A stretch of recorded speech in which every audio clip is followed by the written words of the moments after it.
The Lord be with you. Well, what is in your pandemic playlist? What are those things that you have been listening to or reading or watching that have been helping you get through these strange and difficult days through which we're living?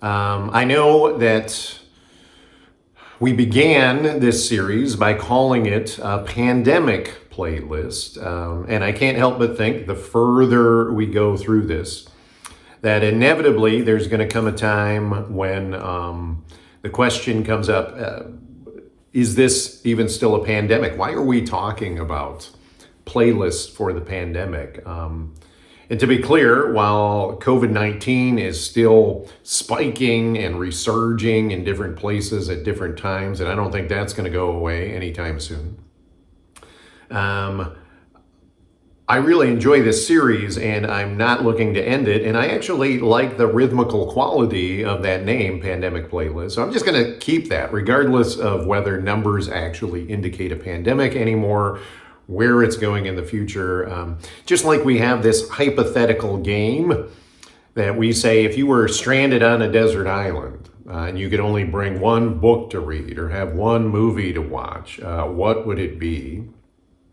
That's essentially the same thing we're getting at with this playlist.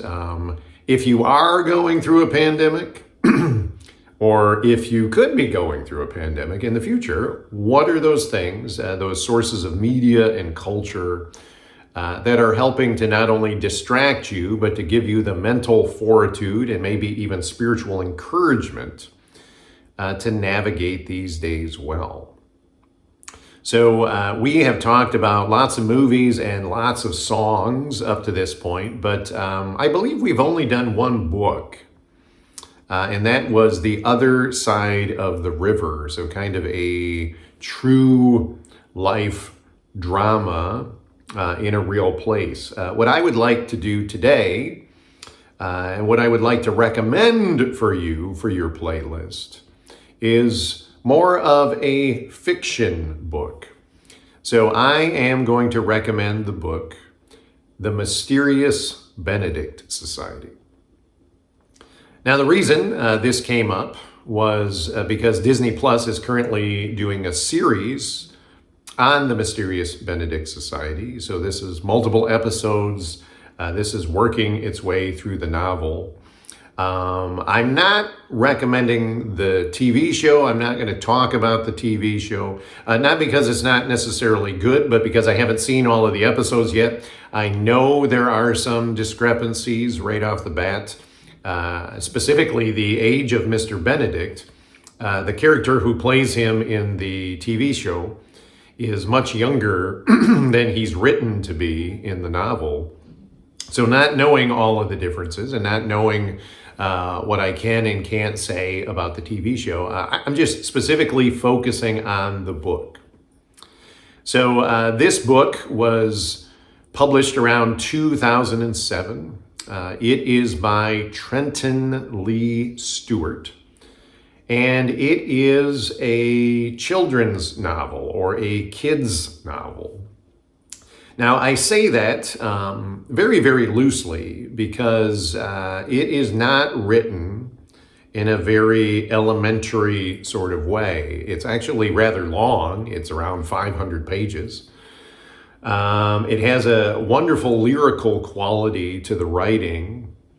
And although the main characters are around 11 years old, it's just really one of those stories that you can get into at any age because it deals with more mature and more long-lasting themes. So you can engage it and enjoy it even as an adult. In the same way, people still go back and read Roald Dahl or still go back and read J.K. Rowling. You know, it has that kind of appeal. Even though the main characters are younger, the themes that they're dealing with, the way that they're maturing, still speak to us as adults.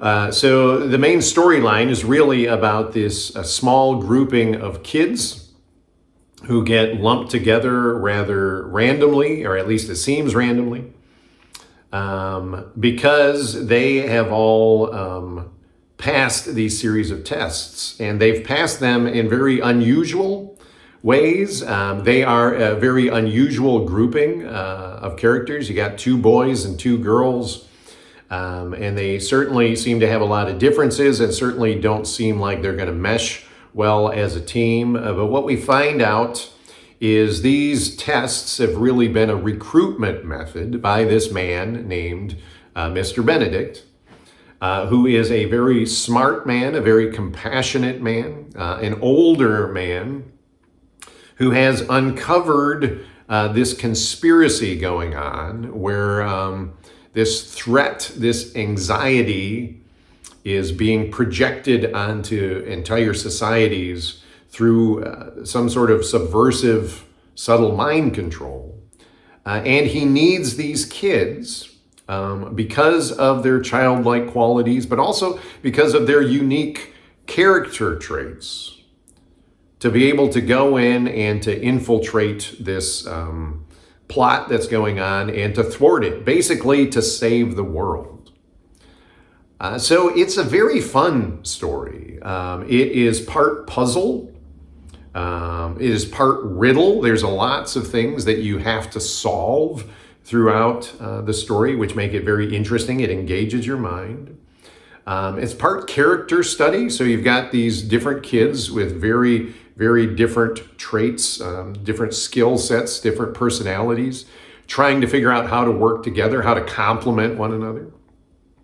It's a bit quirky. All of the characters have little interesting flaws or details that get fleshed out in the story, including Mr. Benedict, who is unfortunately afflicted with narcolepsy. So he can't get overly excited. So anytime things get tense or he gets really passionate about something, he falls asleep. And they use that very, very well throughout the plot.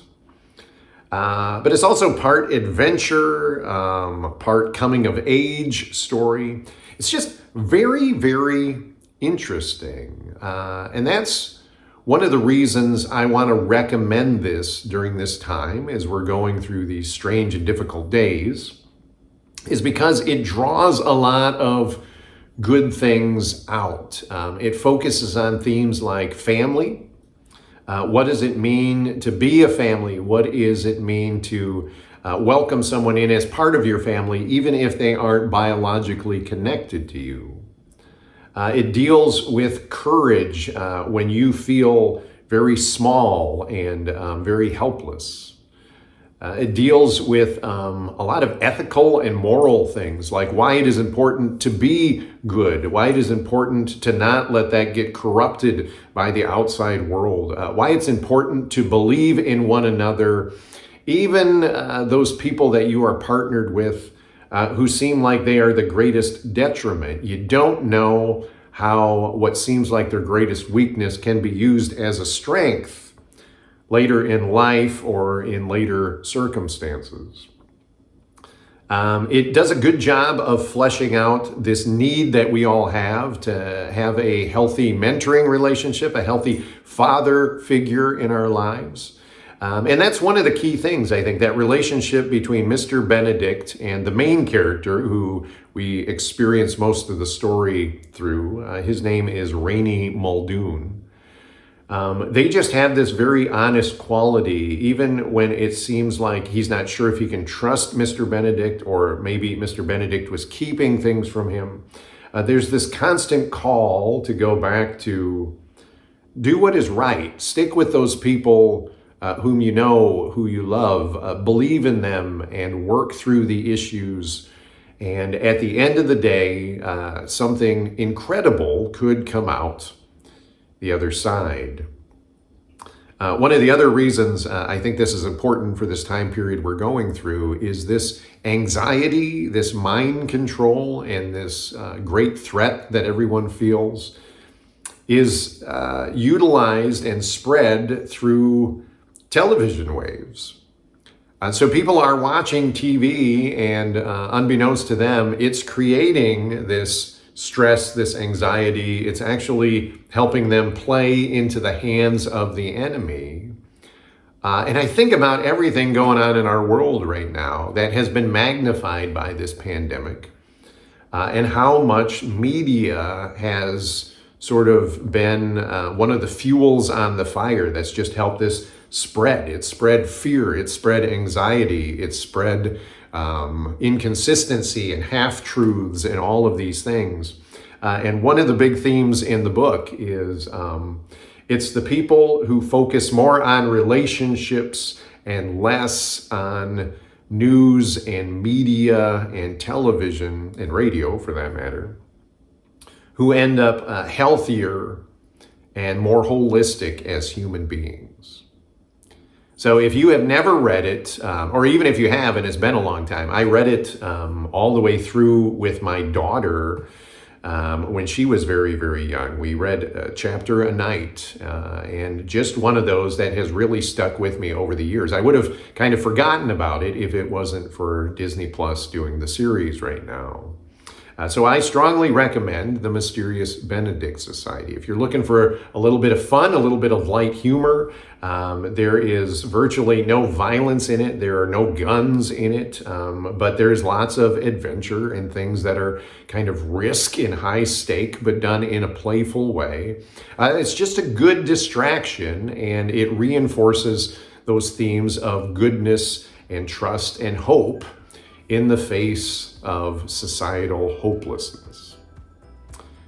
So check it out. Again, we're trying to treat this particular series as a online community. So hit the subscribe button if you've not subscribed to the Zion channel. Hit the like button if you like the content of this. Hit the bell button if you would like notifications of new videos that are coming out on this channel. All of those kind of virtual online things. But most importantly, use the comment section. So if you've read this, if you're gonna read it, let us know. If you liked it, if you didn't like it, whatever you thought about it, let us know. Continue to make recommendations in the comments because this is a community broader than just my opinion. So let's keep sharing those things that might be helpful as we continue to live in these strange times. So as we continue on through these strange and very unpredictable days, may the peace of God be with you. Amen.